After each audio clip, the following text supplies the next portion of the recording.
सूरत उन-नसा की आयत नंबर 31 में अल्लाह ताला ने कबायर से बचने का हुक्म दिया है। इस आयत का मफ़हूम है, ऐ लोगो कबायर से बचो, उन गुनाहों से जिनके तुम्हें बचने का हुक्म दिया गया है, जिनसे तुम्हें मना किया गया है।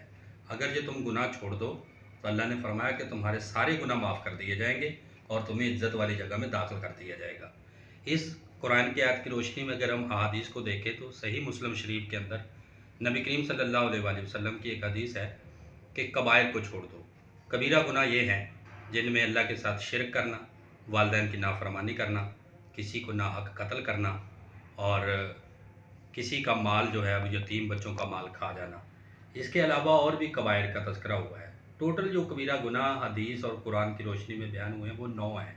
अगर बंदा ये 9 गुनाह छोड़ दे तो बाकी अल्लाह ताला ने वादा फरमाया उसके सारे गुनाह माफ़ कर दिए जाएंगे और उसको जन्नत में जगह मिल जाएगी। सबसे पहला और सबसे बड़ा गुनाह कबीरा जो है वो शिरक है। शिरक क्या है? अल्लाह की ज़ात में, अल्लाह की सफ़ात में, अल्लाह के सिफ़ात के तकाज़ों में अल्लाह के अलावा किसी को इलाह मानना, माबूद मानना, किसी की इबादत करना, उसके साथ किसी को शरीक ठहराना, ये शिरक है।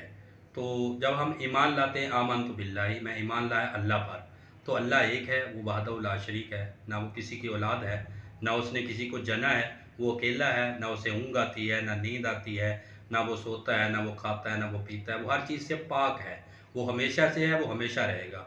ये दुनिया ख़त्म हो जाने वाली है, फ़ना हो जाने वाली है, लेकिन अल्लाह हमेशा रहेगा।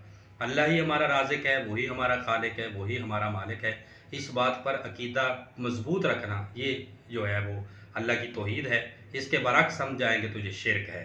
और दूसरा जो कबीरा गुनाह है वो है वालिदैन की नाफरमानी। अगर हम वालिदैन की नाफरमानी करेंगे तो जो कबायर के अंदर शामिल है, तो वालिदैन की नाफरमानी से बचना चाहिए। नबी करीम सल्लल्लाहु अलैहि वसल्लम ने इरशाद फरमाया कि जन्नत तुम्हारी माँ के कदमों के नीचे रख दी गई है और तुम्हारा बाप जो है वो जन्नत का दरवाज़ा है। इमाम अली मकाम इमाम हुसैन रज़ी अल्लाह तआला अन्हु का फरमान है कि जो आदमी अपनी माँ या बाप के कदमों को बोसा देता है वो ऐसे ही है जैसे उसने खाना काबा की दहलीज़ को बोसा दिया हो। और अल्लाह के नबी ने फरमाया कि मैं तुम्हें एक ऐसा अमल बताता हूँ, अगर सुबह उठकर बंदा जो है अपने वालिदैन के चेहरे की ज़ियारत करता है, अल्लाह ताला उसे एक मकबूल हज का सवाब अता फरमाता है। और किसी साहबी ने पूछा कि या रसूल अल्लाह अगर कोई 2 बार देखे, आपने फरमाया उसे 2 मकबूल हज का। तो जैसे जैसे जितनी बार वालिदैन के चेहरे की तरफ देखा जाए तो अल्लाह ताला मकबूल हज का सवाब अता फरमाता है। तो इसके बरअक्स अगर हम वालिदैन की नाफरमानी करते हैं, वालिदैन हमसे नाराज़ हो जाते हैं, तो ये कबायर में शामिल है जिसकी वालिदैन से हमें माफ़ी मांगनी चाहिए। और तीसरा कबीरा बड़ा गुनाह जो है वो किसी को नाहक कत्ल कर देना, बगैर किसी वजह के किसी को मार देना।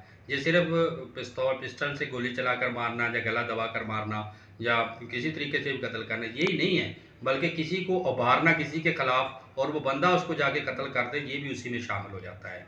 और फिर है जी झूठ बोलना, सबसे बड़ा कबीरा गुनाह। नबी करीम सल्लल्लाहु अलैहि वसल्लम ने जब इन गुनाहों का तज़किरा फरमा रहे थे तो आपने फरमाया मैं इन सबसे बड़ा गुनाह ना बताऊँ, तो वह है झूठ बोलना या झूठी गवाही देना। तो झूठ से बचना चाहिए, क्योंकि आका करीम अलैहिस्सलाम ने इरशाद फरमाया कि मुसलमान कभी झूठा नहीं हो सकता। और इसके बाद जो कबीरा गुनाह की सिफ़त में है, वो साफ़ में शामिल है गुनाह, वो है यतीमों का माल खा जाना।